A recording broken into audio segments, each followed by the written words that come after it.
Hi, this is Carl with another Relax, Focus, Succeed video. This one for business owners, whether you are just starting a business or you are retooling for the new year.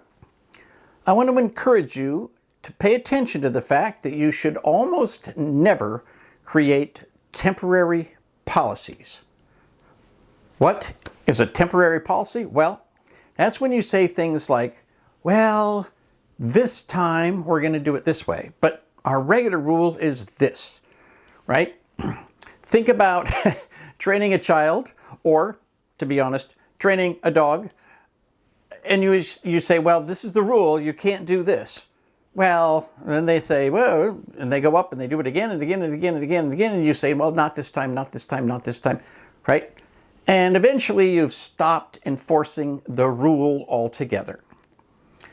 How does this affect business? Well, I know in the world of IT, but also in other businesses, people frequently believe the falsehood that when you start out, you have to take every job you can find. You have to work for free if you're a speaker. You have to take a low-paying job just to get some money. You have to take a bad client that you would never want to work with because you have to take that money. This is a very bad habit to get into. And remember, habit is one of these things that builds slowly over time. You know, it starts as one thread that you wind day after day after day, and eventually it becomes a big cable that you can't break. When you start out on the wrong track, whether you like it or not, you've built a neural pathway that says, this can be done in urgent circumstances, when we're low on money, when we're starting out, when we've only got one person in the shop, whatever it might be. We make excuses of why this exception to the rule is an exception and not the rule. But here's the problem, especially if you create a bad habit that feels good right now, like taking the immediate client. Well, all the time you spend on that client probably pays less than having the right client. All the churned up stomach acid that gets produced because of that client is not temporary. And yet, what happens is you make another exception and another exception. And the problem is, over time, you are making less money and having clients that you don't want.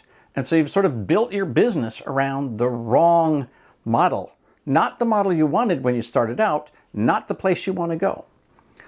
One of the reasons that setting goals and keeping them in front of you is so powerful is that it reminds you not to go down the wrong path. If you look at your perfect client and then you look at your long-term goals, your goals for the next 12 months, if somebody doesn't fit into those things, you need to be very leery about doing business with them. This also applies to other things as well. Well, I'm going to extend credit, even though I don't want to extend credit, but this one time I'm going to do it. Okay, well, that is a path many, many people go down and they never come back.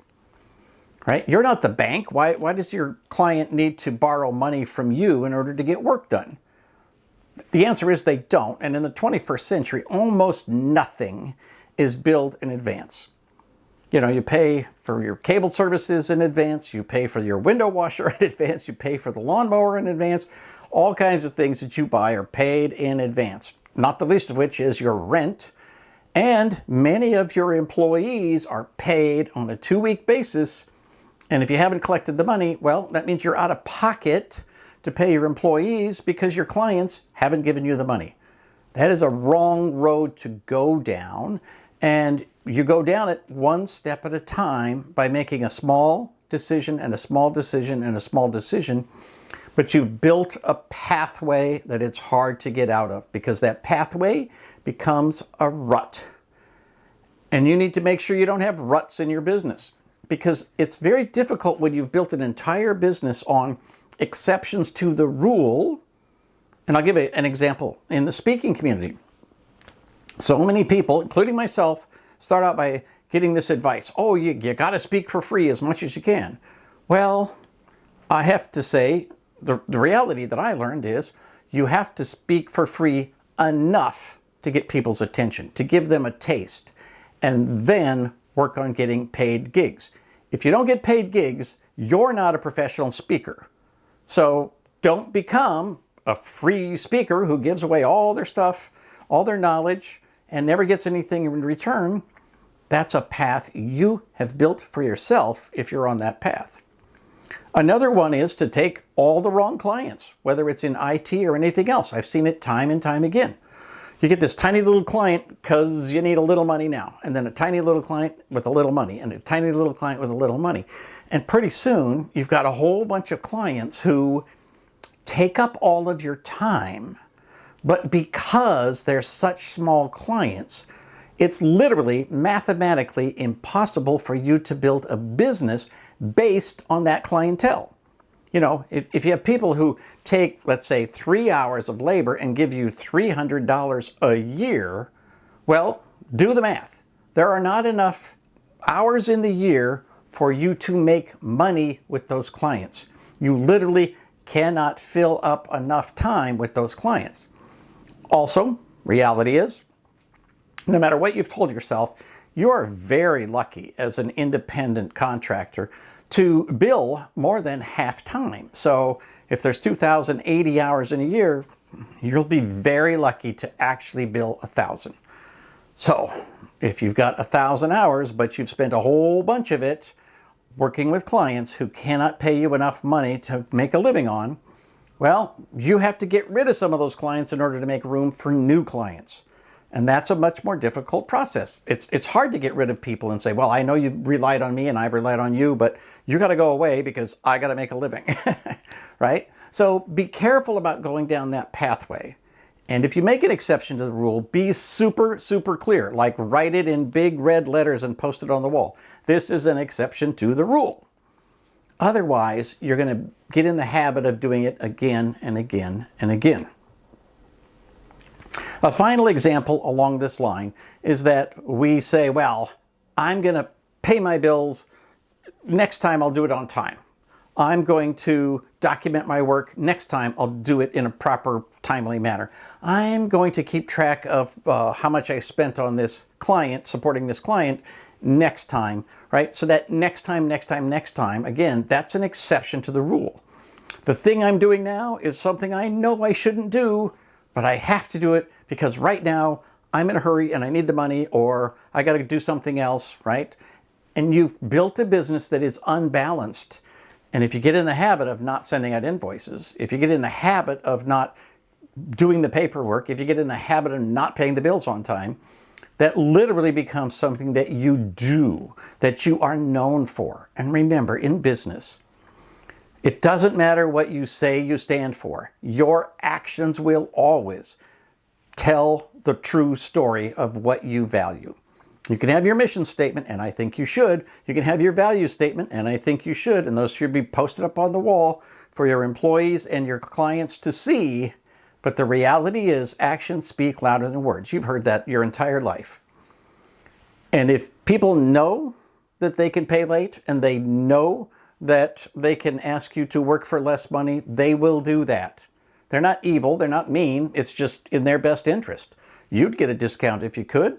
So if you find somebody who says, here, let me loan you some money, I'll work for free, pay me when you want to, you would totally do that. And you wouldn't feel like you're taking advantage of them, and you probably aren't, because ultimately it's the owner who chooses not to enforce the rules who is to blame for the rules not being enforced. I know it's difficult, I know it's hard, but think about getting the wrong clients. Every hour you spend supporting the wrong client at the wrong rate is an hour that could have been spent either giving higher level of support to your existing clients or finding the right client to hire so that you can move your business in the right direction.